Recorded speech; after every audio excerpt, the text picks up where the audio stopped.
گھرانہ آئیے دو چار بات سماعت کرنے سے پہلے جھوم کر بآواز بلند درود سلام کا در پیش کریں کہ اللہم صلی علی سیدنا و سیدنا و مولانا محمد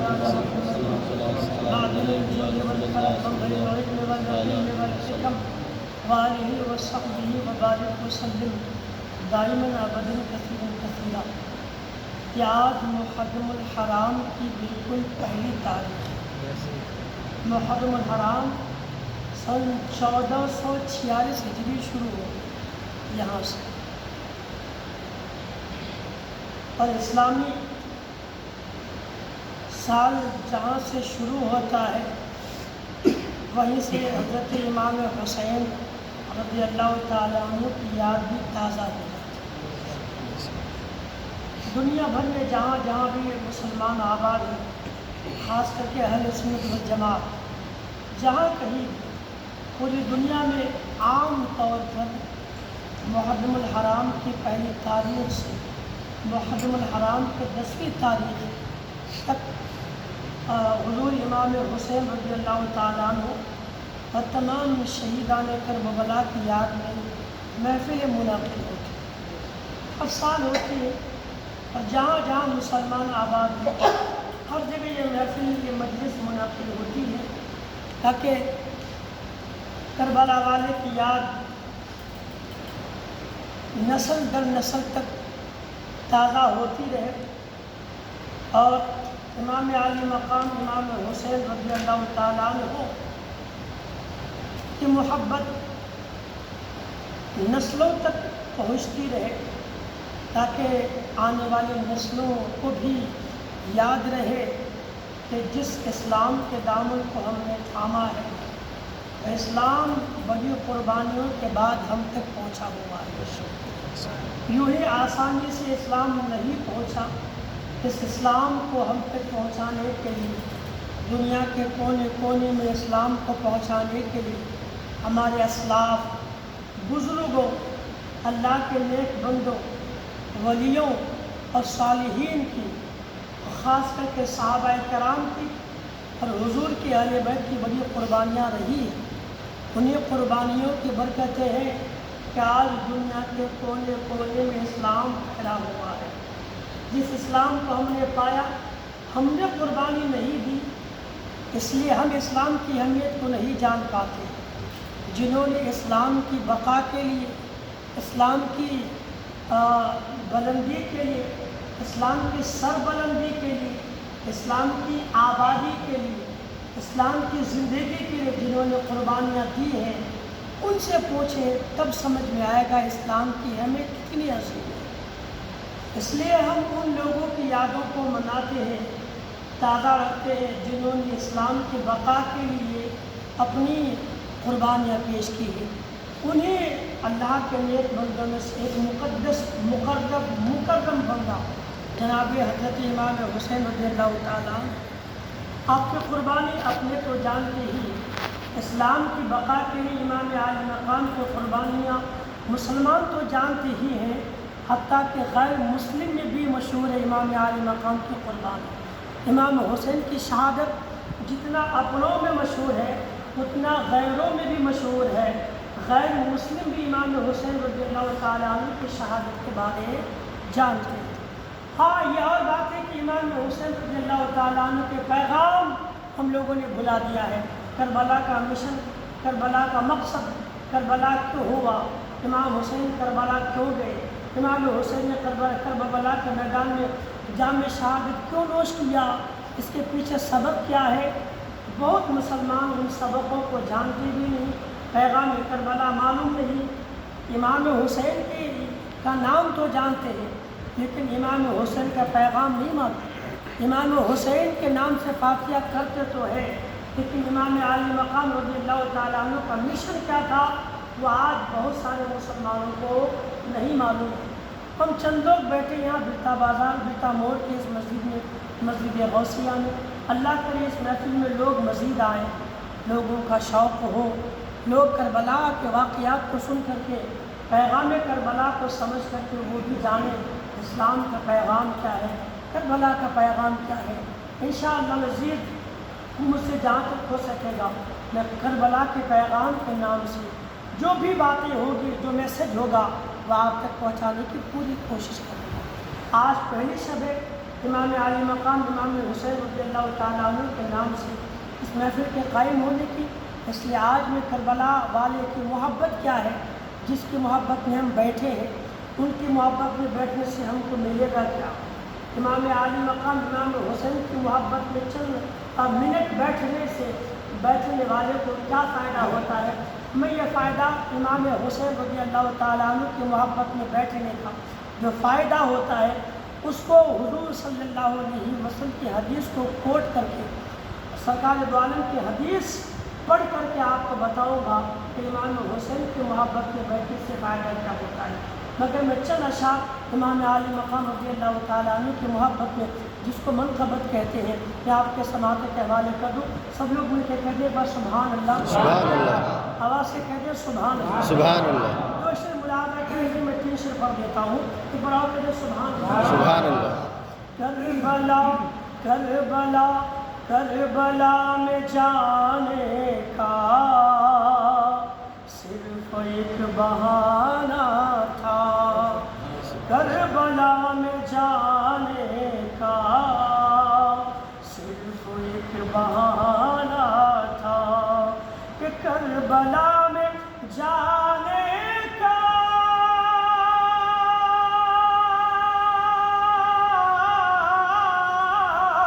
صرف ایک بہانہ تھا، صرف ایک بہانہ تھا،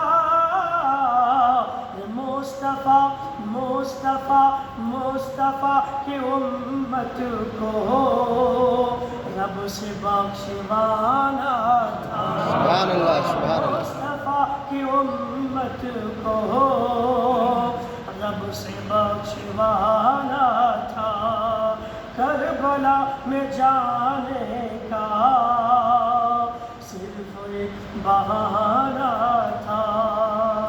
کہتے ہیں سبحان اللہ۔ سبحان اللہ۔ شیر خار بچے کو ہنس کے تیر کھانا تھا، شیر خار بچے کو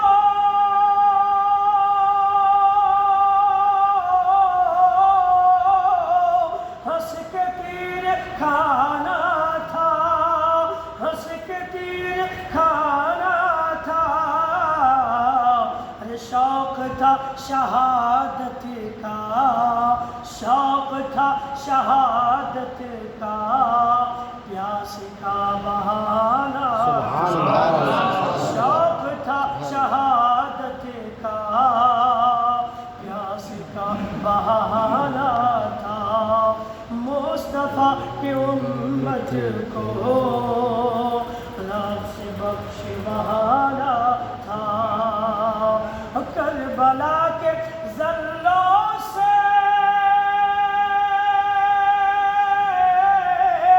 یہ صدائیں آتی ہیں، کربلا کے ذروں سے یہ صدائیں آتی ہیں، یہ صدائیں آتی ہیں، صبر ایک حقیقت ہے، صبر ایک حقیقت ہے، ظلم ایک فسانہ تھا، صبر ایک حقیقت ہے، ظلم ایک فسانہ تھا، مصطفیٰ کی امت کو رب سے بخشوانا تھا، کربلا میں جانے کا صرف ایک بہانہ تھا۔ سعودی اشعار پڑھوں گا، ٹائم زیادہ ہو جائے گا، اور میں سمجھتا ہوں کہ ٹائم زیادہ نہ لے کر کے ابھی 2-1 دن تھوڑا کم کر کے، ورنہ آپ لوگ کہیں وقت زیادہ ہو جاتا ہے، وقت زیادہ ہو جاتا ہے کہہ کر کے آنا کم نہ کریں، لوگ کم نہ ہو جائیں، اس لیے آج 3 اشعار ہی انشاءاللہ پھر میں 4-5 اشعار تک پڑھنے کی روز کوشش کروں گا، امام عالی مقام امام حسین رضی اللہ تعالیٰ عنہ کی محبت میں۔ آج اتنا ہی سنیے، قرآن کریم 25 آپات سورۃ الشورى رکو نمبر 4 آیت نمبر 23 اللہ رب العالمین جل جلالہ کا فرمان عالی شان ہے کہ قل لا اسألکم علیہ اجرا الا المودۃ فی القربى.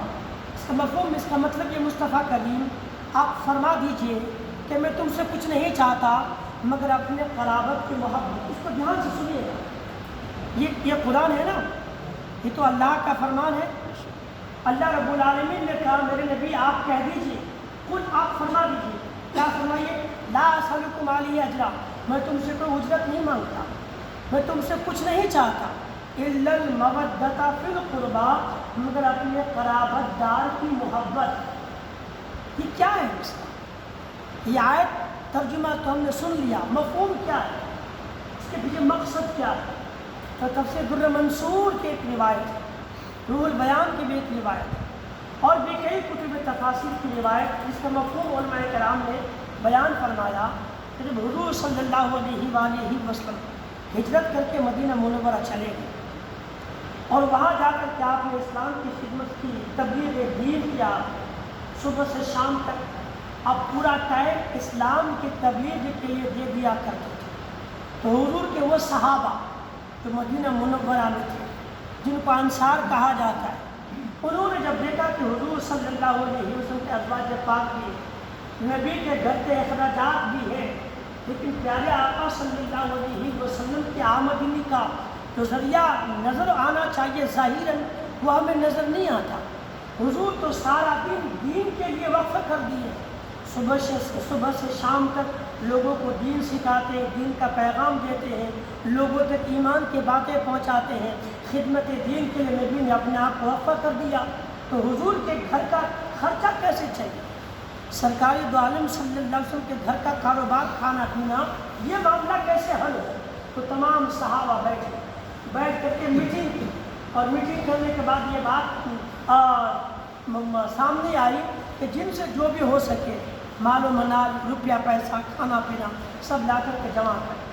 ہم سب یہ سارے پیسے وغیرہ کھانا نبی کے بارگاہ میں پیش کر دیں گے، سرکار کے بارگاہ میں خدمتاً پیش کریں گے کہ یا رسول اللہ، آپ کا جو ظاہری ذریعہ ہونا چاہیے، تجارت کا ہو، کمانے وغیرہ کا ہو، وہ تو ہم کو نظر نہیں آتا، اس لیے ہم اپنی طرف سے نذرانہ پیش کرتے ہیں تاکہ گھر کا خرچہ وغیرہ چلے.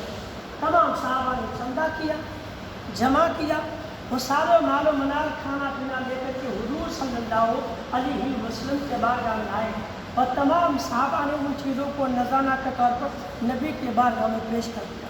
حضور نے فرمایا کیا ہے یہ؟ تو انہوں نے بات یہی کہ میرے آقا، ہمیں تو نظر نہیں آتا ظاہری اخراجات کے لیے آپ کے پاس سبب کیا ہے، آپ کا کاروبار وغیرہ جس کے ذریعے سے گھر کا کاروبار چلے. اس لیے ہم غلاموں نے یہ طے کیا ہے کہ ہم سے جو بھی ہو سکے گا ہم آپ کی خدمت کے لیے ہمارے مال میں سے کچھ نہ کچھ آپ کو دیں گے، اس لیے کہ آپ کا ہم پر بڑا احسان ہے. ہم تو پہلے اسلام والے نہیں تھے، ایمان والے نہیں تھے، ہم مسلمان نہیں تھے، مومن نہیں تھے. آپ نے ہم کو دین دیا، آپ نے ہم کو کلمہ پڑھایا، آپ نے ہم کو اسلام دیا ہے. یہ اتنا بڑا احسان ہے کہ ساری زندگی ختم ہونے کے بعد بھی اس احسان کا بدلہ نہیں ادا کر سکتے. اس لیے میرے آقا، یہ احسان کا بدلہ تو نہیں ہو سکتا، مگر ہم کچھ نذرانہ آپ کی خدمت میں پیش کیے ہیں کہ آپ نے ہم کو دولت دین سے نوازا ہے، دولت ایمان سے نوازا ہے، اس لیے سے آپ قبول فرما لیں. اس وقت اللہ تبارک و تعالیٰ نے قرآن کریم کی اس آیت کو اتارا. کہتے سبحان اللہ. صحابہ کا جذبہ دیکھیں، حالانکہ وہ بھی جانتے تھے نبی کونین صلی اللہ علیہ وسلم کی بارگاہ وہ عظیم بارگاہ ہے کہ جس بارگاہ سے ہو کر کے دنیا کے لوگوں کو دولتیں ملتی ہیں. اس دنیا میں خدا کے مخلوق کو جو کچھ بھی ملتا ہے وہ سب نبی کی بارگاہ سے ملتا ہے. اللہ حضور کے ذریعے سے مخلوق کو رزق دیتا ہے، نبی ذریعہ ہے. اس دنیا میں جس کو جو کچھ ملا، اب ایک حدیث مجھ کو ذہن میں آ رہی ہے، تفصیل بڑی ہے اور ابھی نور کے موقع سے بیان ہونی ہے، اس لیے ابھی اس کو نہیں چھوڑوں گا. میں خالی اتنا کہہ دوں، اس پوری کائنات کے بننے سے پہلے زمین، آسمان، چاند، سورج، دریا، پیڑ، پہاڑ، پودے، فرشتے، جنات، انسان، جانور، حیوانات، نباتات، مچھلیاں، پانی وغیرہ، آگ، یہ سب کچھ بننے سے پہلے اللہ تبارک و تعالیٰ نے اپنے نور سے اپنے نبی کے نور کو پیدا کیا. سبحان اللہ. بے شک. کچھ نہیں تھا، آسمان چاند کچھ نہیں تھا، دنیا تھی ہی نہیں. اللہ نے اپنے نور سے اپنے نبی کے نور کو پیدا کیا اور پھر نبی کے نور سے فرشتوں کو بنایا. حضور کے نور سے آسمان بنا ہے، حضور کے نور سے زمین بنی، چاند بنا، سورج بنا. یہ ساری مخلوقات ہر کو اللہ تبارک و تعالیٰ نے اپنے نبی کے نور سے پیدا کیا ہے. تو جو بنے نبی کے نور کے صدقے، تو گویا ساری مخلوق نبی کا محتاج ہے نا، ساری مخلوق نبی کے محتاج ہے. اس لیے خدا جس مخلوق کو جو بھی دیتا ہے ان سب کو نبی کے صدقے ملا کرتا ہے. صحابہ کو ایمان ملا، ہم کو ایمان ملا، دنیا میں مسلمانوں کو ایمان ملا نبی کے صدقے، ہے نا. تو حضور صلی اللہ علیہ وسلم کے بارگاہ میں صحابہ آئے، یہ مال لے، حالانکہ ان کو بھی مال ملا نبی کے صدقے، مگر جذبہ تھا. ہمارے نبی نے ہم کو دولت ایمان سے مالا مال کیا، ہم تو کما حق و احسان کا بدلہ نہیں ادا کر سکتے، مگر جو بھی ہو سکے نذرانہ پیش تو کر سکتے ہیں، غلامی کے طور پر کچھ ہدیہ تو پیش کر سکتے ہیں. حالانکہ ہم کو نبی کے صدقے ہی ملا ہے، مگر کچھ نہ کچھ پیش تو کر سکتے ہیں. یہ ان کا جذبہ تھا. اللہ اللہ، تو انہوں نے پیش کر دیا، اپنی محبت پیش کر دی.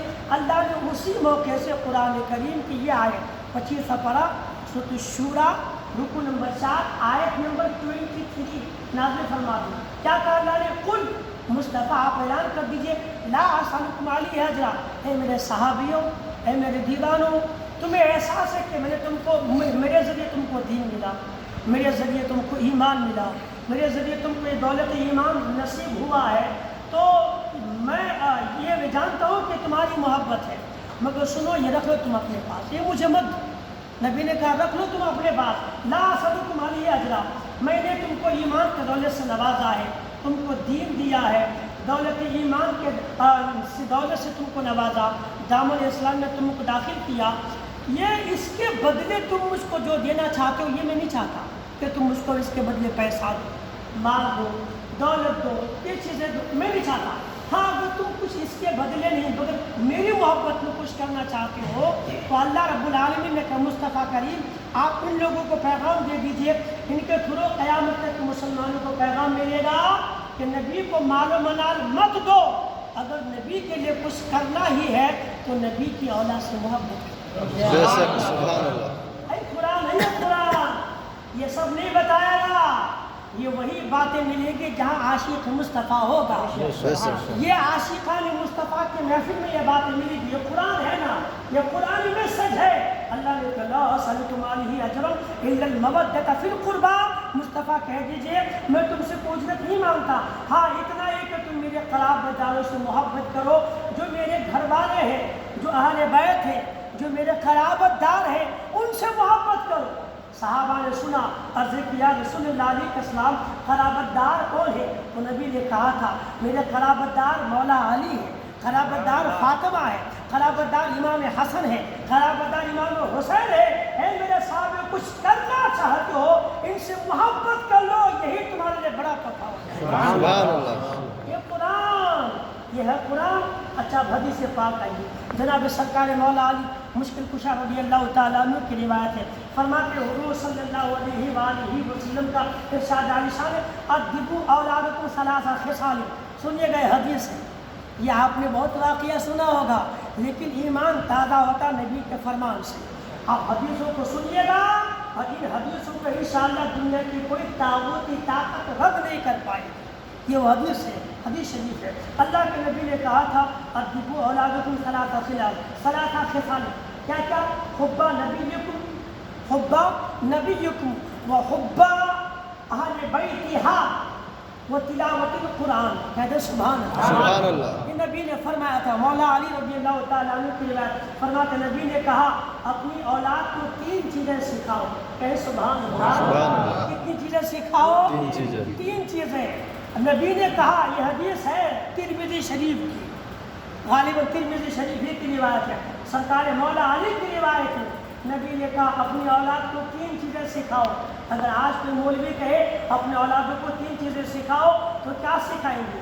آج ماں باپ عام طور پر کیا سکھاتے ہیں؟ اسکول سکھاتے ہیں، اسکول کی تعلیم ہی دلاتے ہیں، حسیت قرآن دیکھ کے پڑھنا سکھاتے، یہی ہو گیا، اور کیا سکھاتے ہیں؟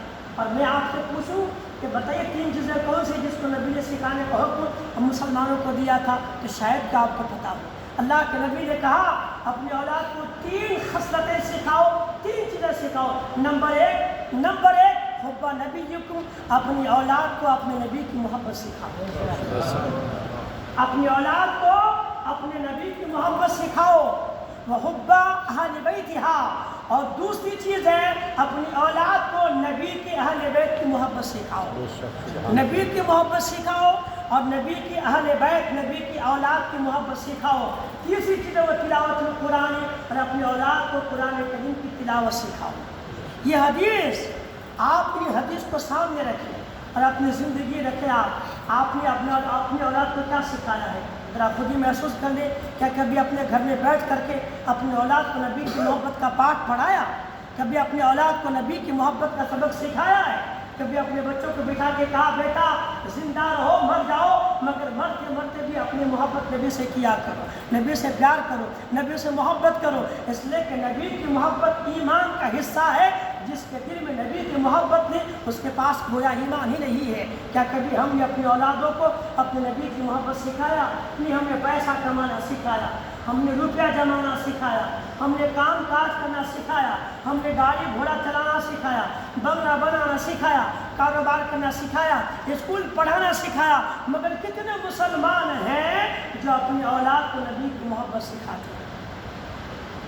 اگر ہے تو آپ کو سلام، نہیں ہے تو پیارے گھر جا کر کے اپنی اولاد کو ٹائم دیجئے، ان کو بٹھائیے، انہیں پیغام دیجئے بیٹا مرنا تو ہر حال میں سب کو ہے، مگر بیٹا مرو اس حال میں کہ تم مسلمان ہو، اس لیے کہ مسلمان بن کے مرو گے تو آخرت کی کامیابی۔ قرآن کریم میں اللہ تبارک و تعالیٰ نے خود کہہ دیا ہے وَلَا تَمُوتُنَّ إِلَّا وَأَنْتُمْ مُسْلِمُونَ، ہرگز نہ مرنا مگر مسلمان ہو۔ اٹھائے دوسرا پار، اللہ رب العالمین کا فرمان ہے، یہ قرآن پیغام ہے، لیکن افسوس ہے کہ ہم نے پیغام سنا نہیں، اس نے سیکھا نہیں، اس کا دھیان نہیں ہے۔ نبی نے کہا اپنی اولادوں کو اپنے نبی کی محبت سکھاؤ، نبی کی اولاد کی محبت سکھاؤ اور قرآن کریم کی تلاوت سکھاؤ۔ اگر آپ نے سکھایا ہے تو بہت اچھی بات، نہیں سکھایا ہے تو خدا را اپنی اولاد پر رحم کیجیے۔ ایسا نہ کہ آپ جنت تو چلے جائیں مگر دین نہ سیکھنے کی وجہ سے آپ کی اولادیں آپ کی آنکھوں کے سامنے کل جہنم کا حقدار ہو جائے۔ اس لیے خدا را اپنے اولادوں کو پیغام دے۔ اس میں سے ایک پوائنٹ ہے، نبی نے کہا نبی کی اہل بیت سے محبت کرو، اور اسی اہل بیت کی محبت میں ہمارا بیٹھے ہیں۔ اس میں سے ایک ذات کا نام ہے حضور امام حسین رضی اللہ تعالیٰ عنہ، جن کی محبت میں بیٹھے ہیں۔ امام حسین رضی اللہ تعالیٰ عنہ وہ عظیم ذات ہے جن سے فرشتوں نے محبت کی، اللہ کے نبی نے محبت تو کی ہی کی ہے، اور نبیوں نے محبت کی، نبی کے صحابہ نے محبت کی، تابعین نے محبت کی، حتیٰ کہ اس دنیا میں جو درندے چرندے پرندے ہیں، آپ روایت پڑھیں گے تو سمجھ میں آئے گا، جانور بھی امام حسین سے محبت کیا کرتے تھے، جانور بھی امام حسین سے محبت کرتے تھے۔ اسی محبت کے لیے قرآن کریم میں اللہ تبارک و تعالیٰ نے کہا میرے مصطفیٰ کریم اپنے غلاموں کو میں سچ دے دے، اسلام دلا دیا، اسلام دے دیا، ایمان کی دولت سے نوازا گیا، تو میرے ذریعے سے بدلے میں تم سے مال نہیں چاہتا، اگر تم کچھ کرنا ہی چاہتے ہو تو پھر میری اہل بیت سے محبت کریں گے انشاءاللہ۔ اب سنیے نبی کی آج سے محبت کا فائدہ کیا ہے، تو حدیث پاک میں اللہ کے نبی صلی اللہ علیہ وآلہ وسلم کا ارشاد عالی شان ہے من احبنی واحب ہذین واحب امہما واحب اباہما کان معی فی الجنت کان معی فی درجۃ یوم القیامۃ۔ کہتے سبحان اللہ، یہ حدیث اللہ کے نبی فرماتے ہیں من احبنی، جس نے مجھ سے محبت کی، وہ احب ہذین، اور جنہوں نے ان دونوں سے، روایت میں آتا ہے ایک مرتبہ امام حسن امام حسین رضی اللہ تعالیٰ عنہ نبی کے پاس موجود تھے، اللہ کے نبی صلی اللہ علیہ وسلم نے اسی موقع پر فرمایا تھا جس نے مجھ سے محبت کی اور جس نے ان دونوں سے امام حسن اور امام حسین سے محبت کی اور جنہوں نے ان کی ماں سے سیدہ فاطمہ رضی اللہ تعالیٰ عنہ سے محبت کی، وہ آباہما، اور جنہوں نے ان دونوں کے بعد سرکار مولا علی سے محبت کی، یعنی جس نے نبی سے محبت کی، امام حسن سے محبت کی، امام حسین سے محبت کی، سیدہ فاطمہ سے محبت کی، حضور مولا علی مشکل کشا رضوان اللہ تعالیٰ علیہ اجمعین سے محبت کی، اب نبی بشارت دیتے ہیں، اے میرا غلام اگر تم مجھ سے محبت کرے گا، حسنین سے محبت کرے گا، فاطمہ اور علی سے محبت کرے گا، اس کا فائدہ کیا ہوگا؟ نبی فرماتے ہیں وَكَانَ مَعِيَ فِي دَرَجَتِي، جو ان سے محبت کر لے گا کل قیامت کے دن میرے ساتھ میرے درجے میں کھڑا ہوگا۔ جس نے ان سے محبت کر لی، پیغام مصطفیٰ کا مطلب یہ ہے کہ کل جنت میں جہاں میں رہوں گا وہی میری آگ سے محبت کرنے والا میرے ساتھ جنت میں موجود ہوگا۔ یہ امام حسین کی محبت کا فائدہ ٹائم ہو رہا ہے کیا؟ یہ امام حسین کی محبت کا فائدہ ہے، حسنین کریمین کی محبت کا فائدہ ہے۔ ایک حدیث اور سن لیجیے، اللہ کے نبی صلی اللہ علیہ وسلم فرماتے ہیں کہ من علا ومن ماتا علی حب آل محمد صلی اللہ علیہ وسلم ماتا شہیدا۔ ہے سبحان اللہ۔ اللہ کے نبی نے فرمایا کہ جو آل رسول کی محبت میں مر گیا، مرنا تو سب کو ہے نا، کوئی کسی کی محبت میں مرے گا، کوئی کسی کی محبت میں، مگر نبی فرماتے اعلیٰ ومن مات علی حب آل محمد صلی اللہ علیہ وسلم، جو آل رسول کی محبت میں، یعنی امام حسین ہے، امام حسن ہے، ان کی اولاد ہے، امام زین العابدین ہے، ان کی محبت میں جو مر جائے گا، نبی فرماتے ہیں اللہ تعالیٰ اس مرنے والے کو شہادت کا درجہ عطا فرمائے۔ آپ کسی اور کی محبت میں مرے کچھ نہیں ملے گا، لیکن نبی اور آل نبی کی محبت میں مرنے والے کے خود نبی نے کہا اللہ اس کو شہادت کا درجہ عطا فرمائے گا۔ ایک حدیث اور سن لیجیے، اللہ کے نبی فرماتے ہیں الا ومن مات علی حب آل محمد صلی اللہ علیہ وسلم مات مغفور اللہ۔ نبی فرماتے ہیں سن لو، جو آل رسول کی محبت میں مرے گا، مرا، اللہ رب العالمین اس کی تمام خطاؤں کو معاف فرما دے۔ جس محفل میں ہم بیٹھے ہیں نا، یہ امام حسین کی محبت میں بیٹھنے کی محفل ہے، یاد رکھیے گا اللہ کے ولیوں کی محبت میں بیٹھنا تو بڑا ثواب ہے، جب اللہ کے عام ولیوں کی محبت میں بندہ جائے تو ثواب ملے، بخشش ملے۔ سوچے امام حسین کی محبت میں اگر بیٹھے گا تو خدا اس کو کیا کیا نہ عطا فرمائے گا۔ اور امام حسین رضی اللہ تعالیٰ عنہ سے کائنات کا ذرہ ذرہ محبت کرتا ہے، اور جنہوں نے محبت کی انہیں بشارتیں ملی ہوئی ہیں۔ ایک روایت سن لیجیے، جناب سرکار عمر فاروق اعظم رضی اللہ تعالیٰ عنہ کے دل میں حسنین کریمین کی محبت کتنی تھی، یہ آخری بات سماعت کر لیجیے، صلاۃ والسلام پڑھیں گے۔ آپ سمجھیں گے کہ شہادت کی گفتگو کو آگے شروع کر دوں تو پھر امام علی مقام کا مقام، ان کا رتبہ، ان کا درجہ، یہ بھی تو ہم کو سننا ہے نا۔ جب یہ مقام و رتبہ امام حسین رضی اللہ تعالیٰ عنہ کا درجہ آپ کے مقام ولیاء کو اگر سماعت کریں گے، پھر شہادت کے واقعات کو سنیں گے، تب سمجھ میں آئے گا جن کا اتنا رتبہ ہو پھر بھی وہ بھوکا پیاسا کربلا کے میدان میں شہید ہو جائے دین کی بقا کے لیے، دین کی سر بلندی کے لیے، تو ہمیں بدر جوڑا دین کی خدمت کے لیے کام کرنا چاہیے۔ جن کے پاس کسی چیز کی کمی نہیں تھی وہ اگر اشارہ کر دیتے نا تو ہوائیں رخ بدل دیتی، آسمان پانی برسا دیتا، تو جو دیگر مخلوقات ہیں آپ جو کہہ دیتے آپ کے حکم کے پابند ہو جاتے، مگر پھر بھی کربلا کے میدان میں امام حسین رضی اللہ تعالیٰ عنہ 55 سال سے زیادہ عمر ہو چکی ہے، کربلا کے میدان میں آپ کی شہادت، چھوٹے چھوٹے بچے، جوان، بوڑھوں کی شہادت ہوئی ہے، کیا ان کو جان پیاری نہیں تھی بھی؟ کیا ان کو نہیں معلوم تھا کربلا کے میدان میں 22,000 لشکر کوفیوں کے سامنے موجود ہے، لڑیں گے تو جان چلی جائے گی؟ کیا ان کو اپنی جان پیاری نہیں تھی؟ جان کس کو پیاری نہیں ہوتی ہے، مگر پھر بھی جان پیاری ہوتے ہوئے بھی انہوں نے جان کربلا کے میدان میں کیوں قربان کی؟